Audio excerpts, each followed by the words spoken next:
E aí galera, tamo aí pra mais um vídeo, review mais que especial essa semana. Eu já peço desculpas de imediato pelo tamanho que vai ser esse vídeo, porque eu já sei que vai ser enorme, o roteiro tá aqui ó.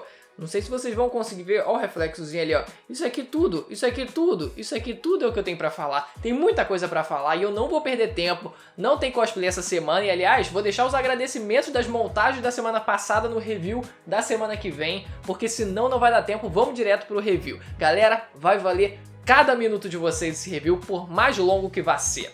Vamos começar falando, gente, do comecinho. Do comecinho, o capítulo começa com Marineford. A gente vê, e eu vou ter que começar falando logo do que foi basicamente o dia de malhar o Judas, porque as pessoas não respeitam mais o almirantado. Apareceu o Akainu lá, já estão chamando o Akainu de arregão, já estão chamando o Fujitora de fraco, e é o dia de malhar o Judas, porque, meu irmão, que me encheram o saco, as pessoas não respeitam o almirantado, as pessoas olham para o almirante e falam...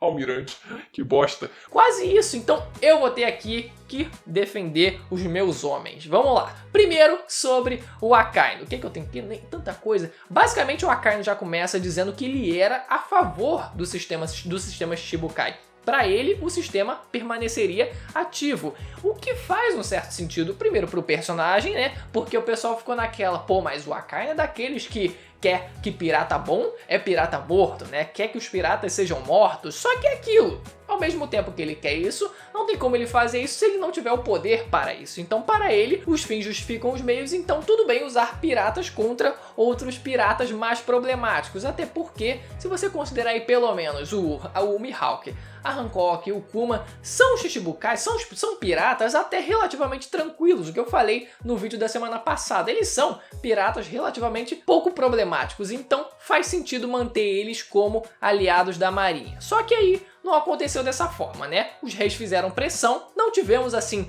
uma pressão popular como eu achei que poderia ter, né? A população realmente revoltada com tudo, o que foi mais realmente feito ali foi a presença dos próprios reis, né? A pressão pelos próprios reis, mas tudo bem, aconteceu dessa forma. O Fujitora aproveita para jogar na cara do Akainu, que ele só diz que ele é a favor do sistema Shichibukai porque ele nunca sofreu na mão dos Shichibukais. Ah, tudo bem, pode ser que ele não tenha sofrido, mas não é difícil de se imaginar que ele tenha sofrido na mão de piratas, né? Não é difícil de imaginar que ele também tenha, assim como os 99% dos personagens de One Piece também tenha tido um passado triste e também tenha sofrido na mão de piratas, né? Isso não é difícil de se imaginar e mesmo assim, talvez ele ainda queira, né, os Shichibukais aliados dele. E uma coisa curiosa que esse capítulo mostrou é que o Fujitora ainda permanece focado na instituição, porque eu levantei a possibilidade na semana passada de que o Fujitora, a partir desse momento, a qualquer momento ele poderia simplesmente dizer abraço, não quero mais fazer parte da marinha, meu trabalho já está cumprido, o que eu queria fazer eu já consegui, então tchau pra vocês. Só que ele nesse capítulo se mostrou afinco ali, presente, realmente mostrando interesse em estar contribuindo ali com a instituição, o que me leva a pensar que talvez, se isso for acontecer, demore um pouco mais do que eu esperava, pelo menos até semana passada. E o Fujitora aparece com a cabeça enfaixada. Aí o pessoal já deu motivo pro pessoal falar um monte, olha, tá vendo? Almirante mais fraco, ele é o almirante mais fraco e realmente é foda porque eu defendo o cara com um ex-dente. Eu tento, mas os caras têm que me ajudar, os almirantes têm que me ajudar, né? Eu não posso fazer o trabalho inteiro sozinho, só defendendo o indefensável, mas tudo bem. Dá pra passar meio que um pano ali. Primeiro, já vou ilustrar aqui como eu imagino que a luta entre ele e o Sabo principalmente tenha acontecido. Vou ilustrar aqui pra vocês. Tava lá Fujitora e Sabo na trocação singela de espada com cano. Infelizmente o Fujitora se distraiu com outro comandante do exército revolucionário e o Sabo foi lá e deu uma tacada, um cano na cabeça do Fujitora e por isso ele tá com a cabeça enfaixada. Eu acredito que tenha sido isso que aconteceu. Ou, melhor ainda, talvez o Fujitora tenha atacado o Sabo no espaço. E daí a notícia de que o Sabo, meu Deus, o que aconteceu com o Sabo? Sabo foi tacado no espaço. Isso é uma piada que já vem há muito tempo, de que qualquer personagem que não voe no mundo de One Piece, o Fujitora ele poderia simplesmente tacar ou no fundo do mar, caso seja usuário de Akuma no Mi, ou simplesmente taque no espaço, afinal o cara não voa, vai ficar morto lá no espaço sem oxigênio. Talvez ele possa fazer isso mesmo, talvez ele possa, ou talvez não, né? Vamos ver aí se o Oda ele vai explorar isso. Mas no caso do Sabo é só piada mesmo, porque o Sabo ele poderia burlar essa força gravitacional como ele fez em Dressrosa, transformando-se em fogo. E assim ele não sofreria a pressão da gravidade, como a gente viu na luta entre os dois. E a gente vê o Fujitora num navio da marinha, e o que eu fiquei interessado é saber pra onde ele tá indo exatamente, porque caso ele esteja indo atrás de algum dos Shichibukais, o que é uma possibilidade, e a outra possibilidade seria ele estar envolvido com o caso de Alabasta. Afinal, né, foi dito que a marinha está se empenhando em tentar resolver esse caso, então talvez o Fujitora diretamente esteja envolvido, ou talvez ele esteja atrás de alguns Shichibukai. E o que eu acharia bacana, o que infelizmente não tem como acontecer, né, não é o caso, mas eu acharia muito legal se o Fujitora ele fosse encarregado de ir atrás da própria Hancock. Faria algum sentido, afinal ele é cego, é uma piada, mas é de fato uma verdade, afinal ele é cego, então ele não se sentiria atraído pela Hancock, então já teria ali uma vantagem pelo menos inicial para ele de não sofrer com a técnica de petrificação à distância que ela consegue usar. Claro que o contato direto ela consegue transformar em pedra qualquer coisa que ela quisesse, mas já seria uma pequena vantagem inicial, né? E agora o Akainu ele decide não ir para Wano, aí o pessoal já...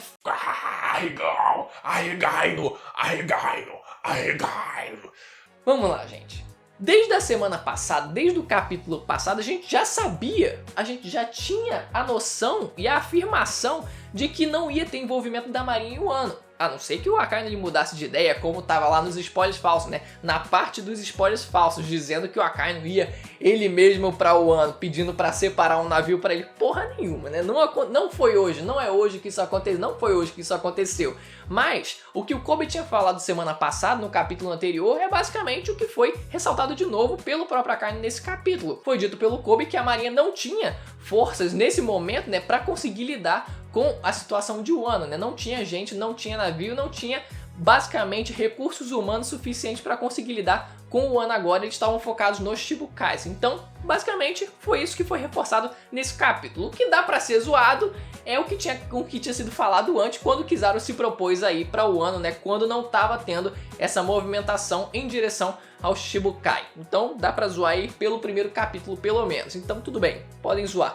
Mas eu digo para vocês, essa é a hora dos meninos brincarem. Essa é a hora da criançada brincar. A vez dos adultos, a vez dos homens de verdade, tá mais pro final. Vai ficar mais pro final. Então aguardem. O Akainu é um homem de verdade. Ele tá guardado pro final. E agora a gente chega finalmente na parte dos Rocks. Vamos aqui do começo, gente. Como esse grupo se formou, e eu gostei bastante como a explicação foi dada para a formação desse grupo, que não foi aleatória. Não foi simplesmente do nada, coincidentemente, tinha um grupo de gente muito poderosa, todos eles eram muito poderosos. Olha só, todos os figurões principais, eles faziam parte, coincidentemente, do mesmo grupo. Nada disso. Teve um contexto que eu acho que vai ser ainda mais explicado mais pra frente, mas vamos lá. Porque esse grupo Rocks se formou a partir da ilha pirata Hachinosu, que atualmente é uma ilha governada pelo Barba Negra, né? Serve de base para o Barba Negra e foi a ilha onde se deu origem ao Dave Back Fight. Então podia ser o caso em que o Dave Back Fight acontecesse naquela ilha e, no caso, a participação, né, sendo uma atração, a ilha juntamente com o evento do Dave Back Fight servindo como atrativo para os piratas, talvez eles tenham se conhecido naquela ilha e tenham decidido constituir aquele bando a partir daquela ilha, né, a partir daquele evento onde eles se conheceram. Eu acho que faz sentido e eu acho que vai ser mais aprofundado mais pra frente no mangá. A gente vê a silhueta do bando dos Rocks e eu queria começar falando sobre isso, já tô falando, né, um monte de coisa, mas eu queria começar falando sobre isso, né, um pouco, analisando um pouco da aparência desses personagens um por um. Primeiro que a gente tem é o Barba Branca, possivelmente com sua Naginata já naquela época. E o Barba Branca não era qualquer um naquela época, ele já tinha o bigodão dele, já tinha a banana na boca, já tinha capa naquela época, já tinha o cabelão, já tinha quase que a aparência de capitão e ele tinha 36 anos. Lembrando que 2 anos depois ele atingiu o seu auge. Isso é muito importante porque a gente vai falar daqui a pouco. Prestem atenção. E outra personagem também, a Big Mom. A única coisa que eu quero falar sobre ela é que o corpo dela tá muito zoado, tá muito quadrado, tá uma coisa muito estranha, um peito exagerado e aqui embaixo muito fino, tá uma coisa bizarra. E a gente sabe que a Big Mom naquela época era linda. Era linda pelo que o Oda desenhou em SBS. Então por que, Oda? Por que dar um corpo tão quadrado, tão desestruturado como essa silhueta? Pelo amor de Deus, tá que nem a Catarina Devon, infelizmente.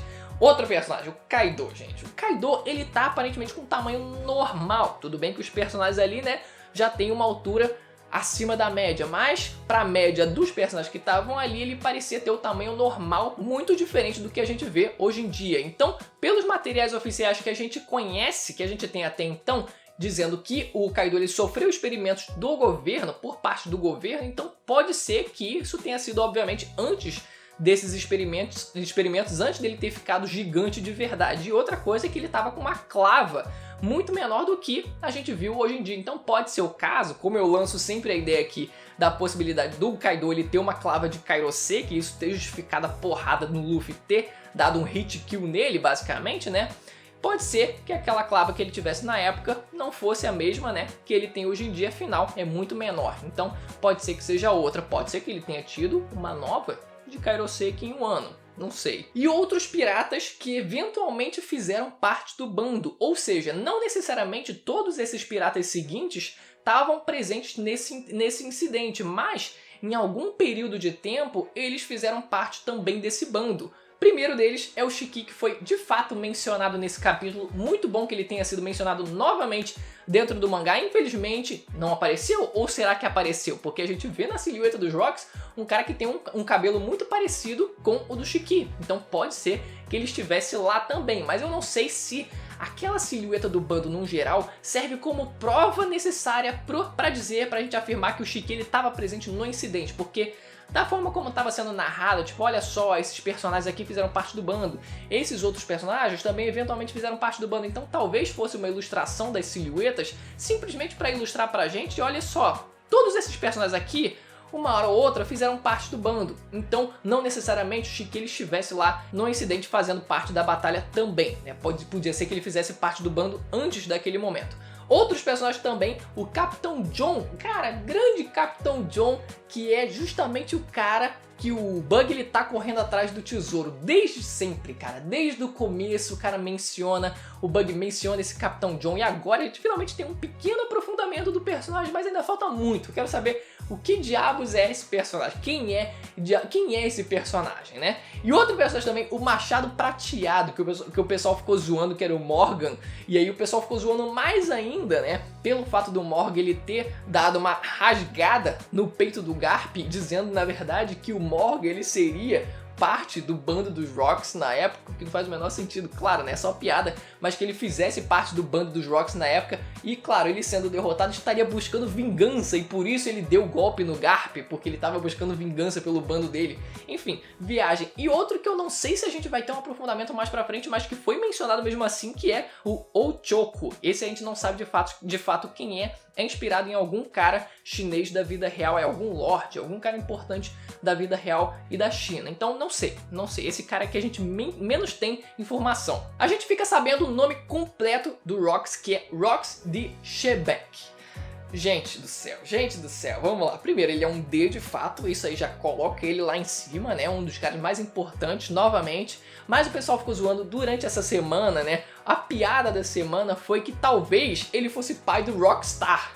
Porque o Rockstar é, de fato, do bando do Shanks e o cara é basicamente um Zé Ninguém. Ou pelo menos era um Zé Ninguém até 2 anos atrás. Então ele ficava, mano, como é que você nunca ouviu falar de mim, não? Então seria muito irônico se ele falasse do meu pai. Você já ouviu falar? E o pai dele fosse o Rocks de Shebeck. Então, assim, tá. Mas eu não acho que isso vai ser verdade, porque o Rocks de Shebeck provavelmente tem alguma relação com o Barba Negra. E eu falei isso no vídeo dos spoilers. Eu falei, mano, já tô lançando aqui. Esse cara é pai do Barba Negra. Eu falei, vai que tá certo. Só que nesse capítulo a gente descobre que Shebeck, além de ser o nome do personagem, né, do Rocks, a gente sabe também, a gente já sabia antes que era o nome do navio do Barba Negra. O nome do navio do Barba Negra é Sabre de Shebeck. E aí, o Barba Negra ele simplesmente se inspirou no Rocks, nessa lenda que foi esse personagem, ele ouviu falar desse personagem, quer fazer igual, que é muito importante porque a gente vai falar mais pra frente desse personagem, ou existe uma relação sanguínea direta, o que isso daria uma importância muito maior pro personagem, o que eu falei no vídeo de spoilers. Se o Oda ele tá hypando tanto esse personagem como alguém historicamente importante, sendo um D, etc., pode ser. pode ser o caso de ter alguma relação direta com Barba Negra. Vamos seguir adiante aqui. O Rox é dito que ele queria ser o rei do mundo. Isso é muito importante porque é a mesma coisa que o Doflamingo queria ser. O Doflamingo ele queria ser o rei do mundo, ou seja, muito provavelmente se refere ao trono vazio, ao Rox ele querer sentar, ele saber da existência do trono vazio e querer sentar nesse trono, querer dominar o mundo inteiro. Então talvez ele tivesse o mesmo objetivo do Doflamingo, talvez o Barba Negra ele também tenha esse mesmo objetivo. E talvez essa tenha sido a razão pela qual o Roger ele lutou contra esse Rox. Talvez seja por conta dele não querer que o Rox sentasse no trono vazio que ele tentou também impedir o Rox. Talvez tenha sido por isso que ele também se aliou ao Garp nessa basicamente união de rivais, de inimigos em prol de um bem maior, né? Derrotar o Rox. Eu acho que é isso que tá para acontecer. Eu acho que isso vai ser mais aprofundado lá pra frente no mangá quando a gente ter mais falas sobre o trono vazio. O Sengoku nesse capítulo ele se refere ao Barba Branca jovem. Ele fala não só do Barba Branca, mas também, né, da própria Big Mom, do Kaido, todos eles ainda jovens, na juventude. Isso é muito importante porque o Kizaru, ele também fala, quando ele está citando o Evil, e quando ele compara o Evil com a força do Barba Branca jovem, muita gente usava isso como argumento dizendo que na verdade não era o Barba Branca no auge. Era o Barba Branca jovem, de tipo moleque, 15, 20 anos, mas é aí que tá. Nesse capítulo a gente tem o Sengoku também falando do Barba Branca jovem, só que era um Barba Branca de 36 anos. 2 anos de diferença somente do auge dele, que foi aos 38. E aí, meu amigo? Qual vai ser agora a desculpa, né? O Evil, ele teve a força comparada praticamente com a força do Barba Branca no auge, meu amigo. Isso não é pouca coisa, isso não é pouca coisa. Não vem desmerecer o gordo só porque ele é um gordo escroto, porque se ele tivesse um design maneiro, vocês não iam estar duvidando, Vamos combinar aqui, é só porque ele é um gordo escroto, então vamos parar de duvidar da força do cara. Essa batalha aconteceu numa ilha chamada God Valley, o que é muito importante, o fato também de que o Garp ele lutou protegendo os Tenryubitos. E claro, a gente sabe que, até pelo próprio capítulo, que ele é veementemente contra essa proteção dos Tenryubitos. Ele trata os Tenryubitos como se fosse, esses merda aí e tal, caralho, esses caras muito chato e tal. Ele realmente não tem uma boa impressão, não defende de fato eles, e essa foi dita ser a razão maior pela qual ele não quis o título de almirante, para ele não se tornar capacho direto dos Tenryubitos. Isso é muito importante, porque os Tenryubitos eles são referidos como deuses do mundo. E aí a ilha se chamar God Valley faz todo sentido se a gente pensar que talvez essa fosse uma ilha frequentada pelos próprios Tenryubitos. Claro que os Tenryubitos eles vivem lá em Marijou, eles não gostam do contato com o mundo abaixo, né, com o mar azul, porque é muita gente, é tipo assim, é pobreza, sabe? Eles não gostam de ter contato com gente pobre, mas talvez tivesse alguma coisa lá que fizesse os Tenryubitos terem algum interesse naquela ilha. A gente não sabe qual, mas a presença deles era fatídica. Os Tenryubitos eles estavam lá naquela ilha. Por que eles estavam lá naquela ilha? Essa é uma pergunta que a gente tem que fazer, que talvez seja respondida mais pra frente. Mas aquela ilha sendo chamada de God Valley faz todo sentido se a gente pensar que os Tenryubitos eles são referidos como deuses. E agora vamos falar do hype no Garp. O hype do Garp nesse capítulo tá dividindo opiniões, porque tem gente que tá só aumentando o hype do personagem e tem gente que tá tentando jogar o personagem lá embaixo. Eu, como exemplo de pessoa mais imparcial que vocês vão conhecer nessa fandom, vou tentar aqui novamente refletir isso e fazer uma análise crítica sobre isso, sem qualquer opinião e achismo em cima disso, sem nada disso, apenas flatos, apenas isso. Vamos lá, gente. Tem duas coisas aqui. Primeiro, de fato, tem coisa que aumenta o hype do Garp nesse capítulo, mas também tem algumas coisas que diminuem o hype do Garp nesse capítulo. A gente tem que ser justo. A primeira coisa, obviamente, é que a confirmação da presença não só do Rox, mas também do Kaido, da Big Mom e do Barba Branca nesse bando faz de fato o hype dele crescer, porque ele também estava enfrentando, ou possivelmente também estava enfrentando, também esses caras. Só que ao mesmo tempo que a gente tem essa confirmação, a gente tem em contrapartida a confirmação de que o Garp ele precisou se aliar ao Roger, outro cara extremamente poderoso, para conseguir derrotar esse bando. Então não foi só um mérito do próprio Garp. E essa foi a parte nunca relatada antes na história da Marinha. Claro que, como o próprio Sengoku falou, é uma história que marinheiros veteranos tinham até vários marinheiros randoms atrás do Garp quando ele tava lá com a mão pra cima, né? Quando ele tava lá comemorando a vitória dele, tinha uma porrada de marinheiros ali, então obviamente eles sabiam da verdade, sabiam de fato o que tinha acontecido do Garp ele se aliar com o Roger, mas na história da Marinha no geral isso nunca foi relatado, então o título dele de herói, que foi ocasionado, que foi dado a partir desse feito, é uma semi-verdade. É uma semi-verdade, não é uma completa mentira, assim como, por exemplo, a gente gosta de zoar o Garp sendo o Smoker 1.0, né, que levou o crédito de Alabasta por ter derrotado o Crocodile sem nunca ter feito isso, né, até porque o Luffy que fez o trabalho todo, mas nesse caso eles trabalharam em conjunto, não foi nem mais para um nem mais para outro, os dois trabalharam em conjunto. E a gente não sabe também se o bando do Roger em si teve também participação nessa luta, a gente só vê os dois em batalha, a gente não vê mesmo, por exemplo, o Rayleigh. Cara, o Rayleigh, ele não é nem mencionado nesse capítulo. Eu fiquei, como assim?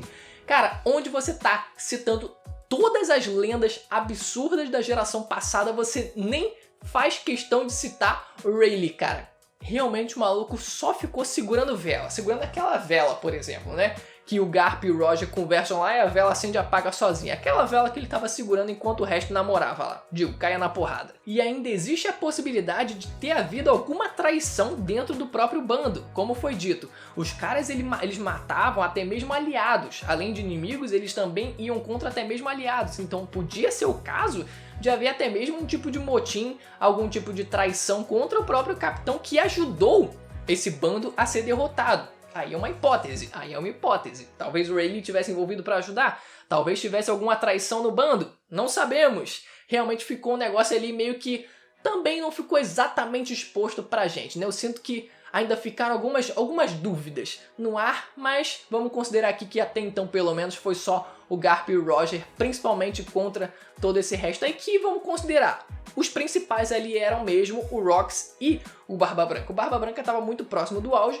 o Rox a gente sabe que era um monstro, ok, tudo bem, mas o Kaido era simplesmente um aprendiz, então a presença dele provavelmente não devia contar muito. E a Big Mom, a gente sabe que foi dito que além do Kaido, também evoluiu muito, né? O nível deles dois evoluiu muito depois daquele incidente, né? O nível subiu muito, então a Big Mom também não estava no seu auge, então talvez não fosse uma ajuda lá tão grande assim, apesar do talento natural dela de já derrotar o gigante velhote lá desde criancinha. E no capítulo onde os Rocks eles são mencionados pela primeira vez, tem uma fala interessante do Garp, onde ele fala que se os Rocks eles voltarem, os eventos darão um jeito de superar suas imaginações. Essa é uma frase que pra mim me pareceu meio ambígua, porque os eventos superarem as imaginações dos personagens pode se referir tanto ao próprio bando do Rox, como por exemplo o bando do Rox sendo mais poderoso ainda do que era antigamente, como pode ser o caso dos eventos contra esse bando se tornarem surpreendentes e inimagináveis. E porque, por exemplo, quem vai imaginar que está se formando ou que se formou uma aliança entre piratas, minks, ninjas e todo mundo tá se estruturando para conseguir derrubar, ou pelo menos o bando do Kaido, né, que era a princípio. Agora vai ter o bando da Big Mom também para eles tentarem conseguir lidar. Mas enfim, essa força tá começando a crescer, tá tentando se unir para conseguir derrotar pelo menos o Kaido, e a gente vai ver aí se vai ter alguma aliança, alguém mais para ajudar a derrotar esses dois. Mas pode ser que o impensável, o inimaginável também seja por parte da própria aliança que vai conseguir derrotar esse bando. Então pra mim me pareceu meio ambígua essa frase aí. E o Garp ele fala que ele não gosta de falar sobre isso, né? Além do que a gente viu nesse capítulo, eu acredito que tenha mais coisa em volta disso. Eu acredito veementemente que isso tem alguma coisa a ver com o filho dele, a relação com o próprio Dragon, porque a gente tem a forma passiva com que o Garp ele lida com os Tenryubitos, que é simplesmente assim, olha só, eles são os merdas, mas eu também não vou fazer nada contra eles, né? Tá lá, né? Os caras estão lá, são chatos pra caramba, mas eu também não vou querer trabalhar pra eles, por isso eu não vou virar almirante. Mas é muito diferente da forma ativa com que o Dragon ele se posiciona, ele tá indo diretamente contra esse sistema. Então eu acredito veementemente que o Dragon, o motivo pelo qual o Dragon ele tenha saído de casa tenha sido por essa divergência, por ele não aceitar o fato do até o próprio pai dele tratar isso de forma tão passiva e não fazer nada para mudar esse sistema. Então, eu acredito que o Garp ele não queira falar sobre isso porque isso traz mais lembranças da relação com o filho dele. Imagina só, parando para pensar aqui, que ao mesmo tempo que esse feito do Garp é o maior motivo de orgulho para toda a instituição, é o maior motivo de inspiração para todos os marinheiros que assistiram e que não assistiram, mas que vieram depois daquele acontecimento, o motivo dele ser chamado de herói, o motivo de maior orgulho que ele tem por parte dos seguidores, dos subalternos, é também o motivo de maior vergonha que o filho dele sente por ele na prática estar defendendo um sistema escravagista. E isso o Dragon provavelmente não conseguiu esquecer, não conseguiu relevar. E eu acredito que seja por isso que o Garp ele não gosta de falar sobre isso. E um detalhe muito importante dessa luta é que o Garp ele não está usando sua capa de marinheiro. Isso é muito importante porque a capa de marinheiro ela representa a justiça, tanto que carrega a palavra justiça atrás dela. E a gente sabe que os marinheiros eles não podem deixar a justiça cair. E essa capa ela representa a justiça. Enquanto a justiça de um marinheiro não cai, a capa nunca irá cair. Assim como o próprio Oda explicou isso em SBS. E a gente viu a capa do Garp cair nesse capítulo, né? A gente não vê a capa do Garp. Por quê? Porque o Garp ele pediu ajuda do Roger, ele se aliou a um pirata, algo que vai contra a sua própria justiça para ele derrotar um inimigo maior. Então isso até mesmo pode ser visto em outro caso dentro do mangá, que é quando o Smoker ele luta contra o Vergo. A gente vê que quando o Smoker ele decide se aliar ao Law para derrotar o Vergo, é a mesma coisa que acontece. A capa do Smoker cai, porque a justiça dele ruiu naquele momento a partir do ponto em que ele decidiu se aliar a um pirata. E a gente vê o resto do final da luta, né? Que é ele sem a sua capa de marinheiro. Olha só como o Oda é detalhista nessas situações. É dito também que a ilha de God Valley sumiu do mapa, ela não existe mais nos mapas e além da própria ilha mesmo, não foi só fisicamente a ilha, mas todo o evento ele foi camuflado, ele foi abafado. Então é aquilo. O cara querendo ser o rei do mundo, podia ser que desse ideia para outros personagens. O próprio Barba Negra, quem sabe, né? Ele aparentemente não quer fazer a mesma coisa. O Doflamingo também não queria fazer a mesma coisa. Então, isso poderia influenciar outras pessoas a querer fazer a mesma coisa. A buscar querer sentar no trono vazio. Descobrir que esse trono existe e querer buscar sentar naquele trono vazio. Querer o Tesouro Nacional e ir, obviamente, contra o governo no meio disso. Então, é muito ruim isso acontecer. É melhor esconder todo esse acontecimento e acredito que tenha sido por isso que a própria ilha fisicamente tenha sido destruída também. É dito também que o Shebek ele foi o primeiro e provavelmente o maior inimigo do Roger pelo Sengoku. E aí a gente tem que tomar muito cuidado, tem que ver uma tradução mais oficial, esperar sair a versão aí de domingo da Manga Plus, da Shueisha, né? Que é uma tradução já oficial do inglês, então a gente já pode ter uma noção melhor dessa fala, porque se ele diz provavelmente o maior inimigo do Roger, coloca aí um senso de dúvida, então a gente não tem como cravar nada. Mas se ele dissesse, se o Sengoku disse que aquele de fato foi o maior inimigo do Roger, o Rox ele se torna objetivamente o personagem mais poderoso de One Piece. Simplesmente assim, porque foi dito que o Barba Branca ele lutava de igual para igual com o Roger. Mas se o Rox ele foi o inimigo mais poderoso que o Roger já enfrentou, isso faz com que o Barba Branca ele não seja o oponente mais poderoso. Isso coloca o Barba Branca, mesmo no auge, abaixo desse Rox. Aí a gente vamos esperar para ver uma tradução melhorada para a gente cravar alguma coisa. E o Sengoku também diz que a aliança entre o Kaido e a Big Mom pode formar o pior bando de todos. O que é aquilo? O pior bando de todos se refere mais uma vez ao maior inimigo que o bando já enfrentou. Isso mais uma vez sendo refletido aqui nessa fala do Sengoku como o maior inimigo que o bando já enfrentou. Óbvio, no começo, quando essa informação foi dada desse tal maior inimigo, eu achei que fosse Ime. Eu achei que fosse Ime de fato porque tinha total impressão de que era ele ou ela. Mas agora, vamos considerar de fato que não tem mais para onde fugir. É de fato os Piratas Rocks que o Oda ele estava se referindo naquela entrevista, não, naquela revelação da Jump Fest naquele ano, que eu nem sei se era 2017, acho que era 2017. E finalmente as recompensas, gente. Vamos falar aqui das recompensas, as recompensas de todos os imperadores, e além dos imperadores, o próprio Barba Branca e também o Roger também tiveram suas recompensas reveladas. E a pergunta que até nem foi tão levantada assim, mas eu vi uma pessoa, pelo menos, né, o que já dá pra levantar a pauta aqui, que é questionando se não seria cedo demais pra revelar essas recompensas, e eu veementemente acredito que não, porque a gente já tem revelações de recompensas de comandantes de imperadores. E o Luffy ele já tem uma recompensa pareada com os comandantes de imperadores. Então faz todo sentido o próximo patamar de recompensas ser dos próprios imperadores. Então não tinha muito mais para onde fugir. Então qual vai ser o próximo patamar agora que o Luffy ele já tá basicamente já passou das recompensas dos imperadores?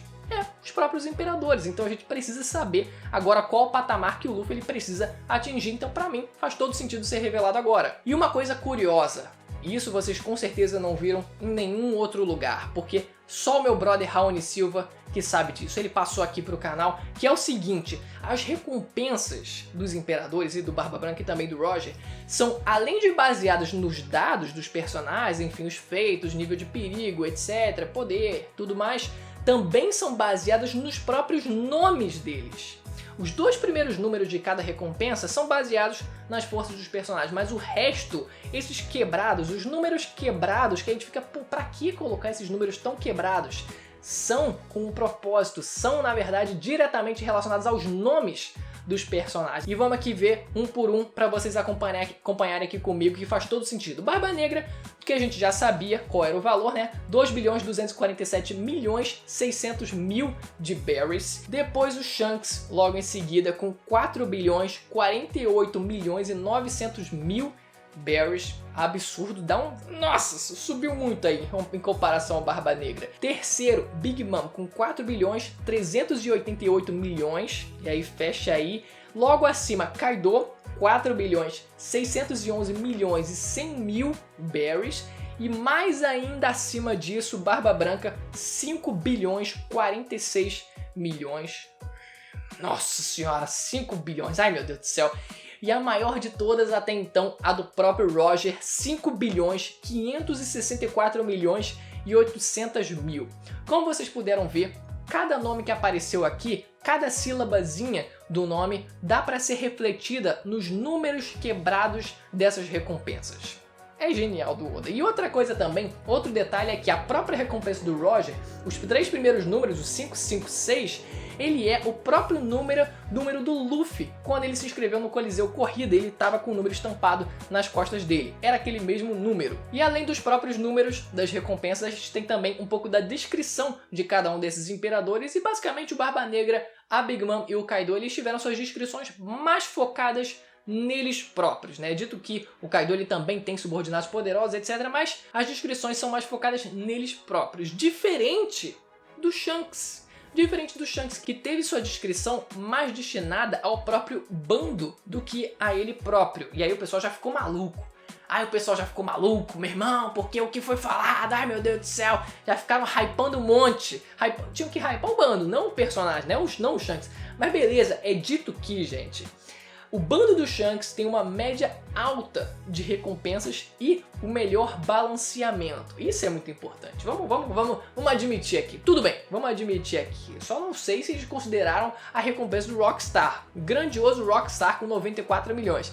Claro, eu tô zoando, né? O personagem provavelmente aumentou de recompensa nesses 2 anos, né? Vamos acreditar que sim. Mas mesmo assim, se os personagens, por exemplo, tiverem uma média de recompensa ali de 700, 800 milhões, já coloca eles acima pelo menos do bando da Big Mom, porque o bando da Big Mom, por exemplo, que tinha o Daifuku e o Oven, cada um com 300 milhões, dá uma brochada. A média meio que cai lá pra baixo, né? Mesmo que você tenha o Katakuri, por exemplo, enfim, alguns personagens, os comandantes de imperadores com recompensa mais lá em cima, no geral, acabava que ficava muito desnivelado. Então, os personagens do bando do Shanks, realmente, tudo bem, os caras vão lá ter uma média de recompensas, o que possivelmente pode refletir também no nível de força dos personagens, mas vamos esperar para ver se isso vai se confirmar na prática. E também é dito que o Shanks ele se tornou imperador há 6 anos. Há 6 anos, contradizendo as informações oficiais que a gente já tinha anteriormente. No último databook, o Vivricard é dito que ele já tinha se tornado um imperador antes de perder o seu braço. E na novel do Ace, o que eu acredito que seja de onde o Vivricard puxou essa informação, na novel do Ace também é falado que o Shanks ele já era um imperador antes de perder o braço. Então essa informação novamente é mudada pra gente, pelo menos agora de fato no mangá, que ele não era imperador ainda na época em que ele perdeu o braço, o que me leva àquela ideia de sempre, hein? Olha só, será que ele depois de perder o braço não decidiu, comer uma maçãzinha não pra ganhar um poder extra e afinal, né, perdeu o braço de duelo. Precisaria ter um upgrade bom ao longo desses últimos 12 anos que ele perdeu o braço, né não? É aquilo, meu amigo, é aquilo. Eu fiz vídeo sobre isso, vou estar deixando no final desse vídeo aqui, quem não viu, porque é um vídeo que vale muito a pena ver. Eu acho que ele comeu uma fruta aí. E no final do capítulo, a gente tem a conversa do Akainu com o Sengoku. E é dito algumas coisas muito importantes. Algumas coisas muito legais. Primeiro que o Oden ele era um comandante do Barba Branca. Quem sabe o comandante da 2ª divisão. Que, mesmo que ele tenha preenchido esse cargo, o cargo ele teria ficado, pelo que falaram ali, agora eu não conferi agora exatamente o intervalo de tempo. Ele ficaria 16 anos vago. Ficaria um tempo desgraçado vago, eu não lembro agora quantos anos ficaria vago, mas ainda assim poderia ser o caso. Poderia ser o caso dele ter ocupado o cargo de 2º comandante de divisão do Barba Branca, o que me leva a outra questão também. O Kaido foi ferido por um comandante de Yonkou. Um Hellish comandante de Yonkou, claro. É piada porque, né, ele pode muito bem ter aumentado de nível nos anos seguintes. E o Sengoku tentando abrir um pouco os olhos do Akainu, dizendo que piratas eles também têm relações humanas, eles não agem irracionalmente, eles seguem uma linha de raciocínio, eles também são seres humanos. Então, só faltou o Akainu falar, como assim? Tá dizendo que pirata é ser humano? Tu tá defendendo pirata? Teu defensor de bandido do caralho, o que tá falando aí? Tá dizendo que pirata é gente? Só faltou a Akainu mandar essa, eu não sei como é que ele não mandou, mas de fato ele tá certo, os piratas eles também são seres humanos, eles não são loucos, eles não são, cara, irracionais, eles também têm sentimentos, eles também seguem alguma coisa, eles também seguem essa coisa de causa e consequência. E ele questiona essa possível coincidência de todos esses figurões estarem relacionados ao Wano, e aí nesse caso não sei se o Sengoku ele tá querendo mais puxar por um lado de predestinação, o que existe em One Piece, infelizmente, mas eu não gostaria que fosse suportado nisso a ideia, porque se ficaria muito básico, ficaria tipo, olha só, é o destino quis assim, ficaria tipo, porque Deus quis. É uma desculpa muito fácil, então, pra mim, se tiver uma explicação mesmo, eu espero que seja algo um pouco mais bem planejado talvez, né? Talvez o Oden já estivesse pensando em algo que pudesse acontecer no futuro, enfim, alguma coisa partindo do personagem. Vamos esperar pra ver. E esse foi o capítulo, gente. Agora tem 46 minutos aqui de gravação. Espero que vocês tenham acompanhado esse review até o final. Deixa o like se você gostou do vídeo, se inscreva no canal e ativa a porra do sininho. Tá um calor, filha da puta, aqui que eu não aguento mais falar. E agora ainda vou ter que editar, beleza? Não se esqueça novamente de se inscrever no canal. Vou ficando por aqui, até a próxima. Tchau!